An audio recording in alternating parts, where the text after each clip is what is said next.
Salut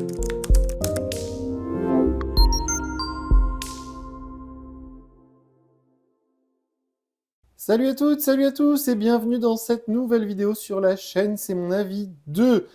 Vous le savez, cette chaîne secondaire, on l'a créée pour faire d'autres contenus que des smartphones, des déballages et des tests de smartphones. On fait aussi tout ce qui tourne autour du smartphone, les montres connectées, les oreillettes connectées, tout ce qui est vraiment un peu technologique. Il y a quelques jours sur la chaîne, on avait déballé et testé les oreillettes de chez Nothing qui s'appelaient les CMF Nothing Buds Pro. Et ces CMF Nothing Buds Pro, ils coûtaient 49 euros. Ils étaient pas mal et je me suis dit pour 49 euros, franchement c'est bien.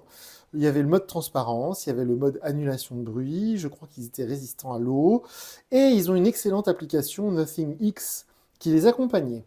Et donc, je me suis dit qu'il serait intéressant de voir ce que fait la concurrence pour 49 euros. Qu'est-ce qu'on peut avoir d'autre actuellement sur le marché pour 50 euros si on élimine toutes les marques chinoises qu'on ne connaît pas et qu'on peut trouver sur Amazon ou ce genre de site. Si on prend vraiment que les marques très connues, JBL, Sony, Jabra, ce genre de marques qui sont de réelles marques qui fabriquent eux-mêmes leurs produits pour 49 euros. J'ai donc trouvé ces oreillettes JBL qui sont en promo actuellement chez Boulanger à 49 euros le de 99. Alors je pense que 99 c'est un peu exagéré. Je pense que le vrai prix de ces oreillettes c'est plutôt 79 euros. Donc je me suis dit ce serait intéressant de voir ce qu'on peut trouver pour 49 euros en concurrence directe avec les CMF Nothing Buds Pro dans une grande marque qu'on peut trouver dans les magasins physiques. Donc ces JBL, eh bien ce sont les Tune 235 NC. Alors, on voit le packaging qui est typique JBL, qui est toujours très coloré, qui est toujours très sympathique. JBL que j'aime beaucoup, hein. C'est une marque franchement sympa, pas mal du tout même. J'avais un casque JBL Bluetooth, j'ai eu aussi des enceintes, vous savez, la petite enceinte carrée que tout le monde a eu là, qui coûte environ 20 euros. Maintenant, ils font partie du même groupe JBL et Harman Kardon, donc c'est vraiment une grande marque. J'aime beaucoup cette marque. Alors, pour les oreillettes en elles-mêmes, on nous annonce des super basses. On nous annonce donc évidemment l'annulation active de bruit, cette fonction ANC hein, qu'on connaît depuis plusieurs années. On nous annonce aussi une résistance à l'eau, j'ai vu ça je sais plus où. IPX4, voilà, c'est ici. Donc résistant à l'eau et au port confortable sécurisé. Donc voilà, on nous annonce aussi un port confortable dans l'oreille, c'est-à-dire que l'oreillette doit bien tenir, elle ne doit pas s'en aller toute seule, elle ne doit pas faire mal à l'intérieur du pavillon auditif. Donc des super basses, ça c'est un peu la signature de JBL, hein. Tous leurs produits sont toujours annoncés avec beaucoup de basses. Donc des micros pour passer des appels sans fil et l'annulation active de bruit. Par contre, effectivement, moi je ne vois pas de mode transparence. C'est pas indiqué sur le packaging. Donc je ne pense pas qu'il y ait le mode transparence sur ces oreillettes à 49 euros, qui normalement sont plutôt, allez, vers les 70-80 euros. Donc déjà une première différence avec les CMF Nothing, qui sont donc à 49 euros, équipés du mode transparence, même si, je l'avais dit dans le test, c'est pas un très bon mode transparence, hein. Franchement, ça n'a rien à voir avec le mode transparence d'un AirPods Pro ou d'un Nothing Ear 2 par exemple. Donc, à l'intérieur de la boîte, on a l'espèce de petit support en carton qui va accueillir, j'imagine, de la documentation. Voilà, un guide de démarrage rapide, avec, j'imagine, voilà, les petites instructions, comment les porter. Là, il nous demande de télécharger l'application.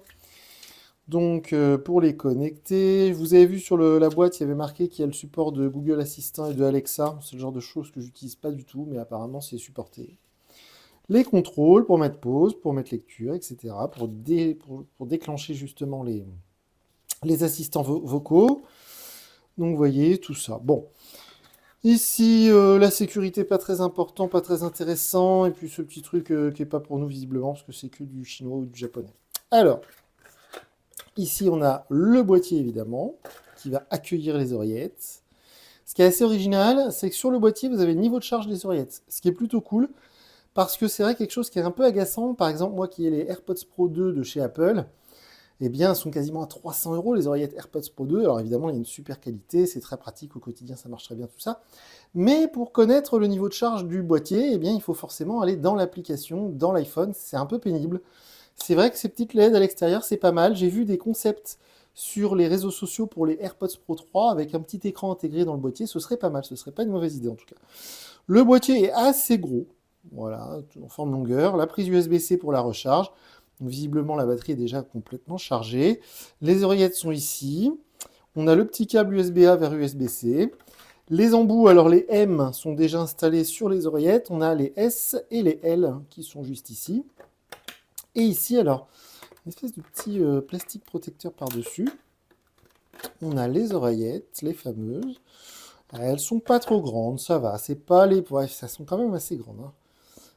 C'est quand même assez grand, faut voir. Je vais les essayer de toute manière, évidemment. Après cette vidéo de déballage, il y aura une vidéo d'ici quelques jours où je vous dirai ce que j'ai pensé de ces oreillettes, au niveau de la qualité du son, au niveau de l'autonomie, au niveau surtout du confort. C'est ça qui est très important pour moi, qu'elles soient bien dans l'oreille, qu'elles ne tombent pas toutes seules, qu'on puisse... c'est tout bête, hein, mais genre parler, manger sans que l'oreillette sorte de l'oreille, ce qui est absolument désagréable. Aussi, il faut que les embouts soient bien conçus, que l'isolation avec les bruits alentours soit bien conçue, toutes ces petites choses, tous ces petits détails. Et puis, il faut qu'elles soient pas trop grandes, parce que quand ça se voit trop, quand ça dépasse trop de l'oreille, ça fait un peu concon. Ça fait un peu oreillette de chez Action. Donc, celles-ci ont l'air un peu grandes, mais à voir. À voir, à voir. Donc, évidemment, pour les recharger, comme d'habitude, vous voyez, c'est avec les petits contacts qui, au fond, il faut les mettre dans le boîtier. Voilà. Hop, elles clignotent parce qu'elles sont en charge. C'est assez bien fichu ça par contre, le fait qu'on voit les petits voyants avec le témoin de charge et tout ça, c'est plutôt bien fichu, c'est plutôt cool. Donc évidemment, les commentaires sous la vidéo, vous pouvez les faire, les commentaires sont ouverts, vous pouvez dire ce que vous pensez, si vous les avez déjà, si vous voulez nous donner votre avis sur ces oreillettes, si vous les avez déjà essayées, ou au contraire, si vous avez eu une mauvaise expérience avec JBL, n'hésitez pas à en faire part aux autres. On est présent sur le réseau social X, donc n'hésitez pas à aller nous suivre. Ces petites oreillettes vont m'accompagner pendant quelques jours. D'ici quelques jours, je viendrai vous dire en vidéo ce que j'en pense niveau qualité, niveau autonomie, qualité du son, les fameuses basses, etc. Le mode annulation de bruit active, je vais essayer de tester ça avec quelque chose de très bruyant, l'activer, voir si ça nous isole vraiment du son aux alentours. Et puis l'application, l'air de rien, c'est assez important, l'application, puisque par exemple l'application Nothing X est l'une des meilleures. Elle permet d'appairer ses oreillettes sans forcément créer un compte, ce genre de petits détails. On peut aussi paramétrer pas mal l'égaliseur de son dans l'application de chez Nothing. Donc à voir aussi l'application de chez JBL, est-ce qu'elle est à la hauteur?